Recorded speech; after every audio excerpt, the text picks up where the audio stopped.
അങ്ങനെ നമ്മളിപ്പോൾ നമ്മുടെ സി ഷാർപ്പ് കൺസോൾ ആപ്ലിക്കേഷനൊക്കെ ക്രിയേറ്റ് ചെയ്തിരിക്കുകയാണ്. ഇനി നമുക്ക് എന്ത് ചെയ്യണം? നമ്മുടെ ഈ പുതിയ കൺസോൾ ആപ്ലിക്കേഷനെ ഒന്ന് ബിൽഡ് ചെയ്യുകയും റൺ ചെയ്യുകയും ഒക്കെ ചെയ്യണം. അതിന് വേണ്ടിയിട്ട് ഡോട്ട് CLI നമുക്ക് കുറച്ച് കമാൻഡ്സ് പ്രൊവൈഡ് ചെയ്യുന്നുണ്ട്. ആ കമാൻഡ്സ് എന്തൊക്കെയാണെന്ന് നമുക്കിപ്പോൾ ഒന്ന് നോക്കാം. ആദ്യം തന്നെ എങ്ങനെയാണ് നമ്മുടെ ഈ ഒരു കൺസോൾ ആപ്ലിക്കേഷൻ നമുക്ക് റൺ ചെയ്യാൻ കഴിയുക എന്നതിനെക്കുറിച്ച് നോക്കാം. അതിന് വേണ്ടിയിട്ട് നമുക്ക് ഉപയോഗിക്കേണ്ടത് .NET റൺ എന്ന കമാൻഡാണ്. ഈ കമാൻഡ് പ്രധാനമായിട്ടും 2 കാര്യങ്ങളാണ് ചെയ്യുന്നത്. ഒന്നാമത്തെ കാര്യം എന്ന് പറയുന്നത്, ആവശ്യമെങ്കിൽ നമ്മുടെ പ്രൊജക്റ്റ് ഇത് കമ്പൈൽ ചെയ്യും. അതിനുശേഷം നമ്മുടെ പ്രൊജക്റ്റ് റൺ ചെയ്യും. നമുക്കിപ്പോൾ .NET റൺ കമാൻഡ് ഒന്ന് ഉപയോഗിക്കാം. അതിന് വേണ്ടിയിട്ട് ഞാൻ ടെർമിനലിലേക്ക് തിരിച്ചു വരുന്നു. അതിനുശേഷം .NET റൺ എന്ന് ടൈപ്പ് ചെയ്യുന്നു. ഈ കമാൻഡ് ഞാൻ എക്സിക്യൂട്ട് ചെയ്യുന്ന സമയത്ത് എനിക്കിവിടെ ഒരു ചെറിയ എറർ മെസ്സേജാണ് വന്നിട്ടുള്ളത്. അതിൻ്റെ കാരണം മറ്റൊന്നുമല്ല, ഈ .NET റൺ പോലുള്ള കമാൻഡുകൾ നമ്മൾ ഉപയോഗിക്കുമ്പോൾ ഒന്നെങ്കിൽ നമ്മൾ പ്രൊജക്റ്റിൻ്റെ പാത്ത് സ്പെസിഫൈ ചെയ്ത് കൊടുക്കണം, അല്ല എങ്കിൽ നമ്മൾ പ്രൊജക്റ്റിൻ്റെ റൂട്ടിൽ നിന്നായിരിക്കണം ഈ കമാൻഡ് എക്സിക്യൂട്ട് ചെയ്യേണ്ടത്. അപ്പോൾ നമുക്ക് എന്ത് ചെയ്യണം? നമ്മുടെ പ്രൊജക്റ്റിൻ്റെ റൂട്ടിലേക്ക് നാവിഗേറ്റ് ചെയ്യണം. അതിന് വേണ്ടിയിട്ട് ഞാൻ CD അതിനുശേഷം എൻ്റെ പ്രൊജക്റ്റിൻ്റെ ഫോൾഡർ നെയിം പറഞ്ഞു കൊടുക്കുന്നു. ഇപ്പോൾ നമ്മൾ നമ്മുടെ പ്രൊജക്റ്റിൻ്റെ റൂട്ടിലേക്ക് നാവിഗേറ്റ് ചെയ്തിട്ടുണ്ട്. ഇനി ഞാൻ LS കമാൻഡ് കൊടുക്കുകയാണെങ്കിൽ അവിടെ നിങ്ങൾ ശ്രദ്ധിച്ചോ, നമ്മുടെ പ്രൊജക്റ്റിൻ്റെ പേര് .CS പ്രൊജക്റ്റ് എന്നൊരു ഫയൽ അവിടെ ഉണ്ട്. ഇനി നമുക്ക് നേരത്തെ റൺ ചെയ്ത ആ .NET റൺ കമാൻഡ് വീണ്ടും ഒന്ന് റൺ ചെയ്യാം.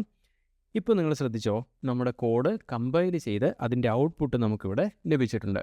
ഇനിയിപ്പോൾ നിങ്ങൾക്ക് പ്രൊജക്റ്റ് റണ്ണ് ചെയ്യേണ്ട, ഒന്ന് ബിൽഡ് ചെയ്താൽ മതി, അല്ലെങ്കിൽ കമ്പൈൽ ചെയ്താൽ മതിയെങ്കിലോ, അപ്പോൾ നമ്മൾ ഉപയോഗിക്കുന്നത് .NET ബിൽഡ് എന്ന കമാൻഡാണ്.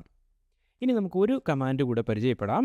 അത് .NET വാച്ച് എന്ന കമാൻഡാണ്. നമ്മുടെ സോഴ്സ് കോഡിൽ എന്തെങ്കിലും ചേഞ്ചസ് വന്നിട്ടുണ്ടെങ്കിൽ അത് ഓട്ടോമാറ്റിക്കലി അപ്ലൈ ചെയ്യുന്നതിന് വേണ്ടിയിട്ടാണ് നമ്മൾ .NET വാച്ച് കമാൻഡ് ഉപയോഗിക്കുന്നത്. നമുക്കിപ്പോൾ .NET വാച്ച് കമാൻഡ് ഒന്ന് ഉപയോഗിക്കാം.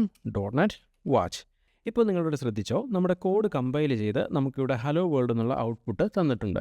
ഇനി ഞാൻ നമ്മുടെ പ്രൊജക്റ്റ് ഫോൾഡറിലേക്ക് നാവിഗേറ്റ് ചെയ്ത ശേഷം ഈ program.cs ഫയൽ ഒന്ന് ഓപ്പൺ ചെയ്യുകയാണ്. ഇപ്പോൾ നമുക്കിവിടെ കാണാൻ കഴിയുന്ന പോലെ തന്നെ നമുക്ക് ആകെയുള്ളൊരു സ്റ്റേറ്റ്മെൻറ്റ് എന്ന് പറയുന്നത് console.writeline ഹലോ വേൾഡ് എന്നുള്ളതാണ്. ഞാനിപ്പോൾ ഇവിടെ ഈ വേൾഡ് എന്നുള്ളതൊന്ന് റിമൂവ് ചെയ്യുന്നു. അതിനുശേഷം ഈ ഫയൽ സേവ് ചെയ്യാൻ വേണ്ടിയിട്ട് Ctrl+S ഉപയോഗിക്കുകയാണ്. അതിനുശേഷം ഞാൻ തിരിച്ച് ടെർമിനലിലേക്ക് വരുമ്പോൾ നിങ്ങൾ ശ്രദ്ധിച്ചോ, ആ സോഴ്സ് കോഡ് ചേഞ്ച് ആയപ്പോൾ ഓട്ടോമാറ്റിക്കലി നമ്മുടെ ആപ്ലിക്കേഷന് വീണ്ടും കമ്പൈൽ ചെയ്ത് റണ്ണ് ചെയ്ത് നമുക്ക് തന്നിട്ടുണ്ട്.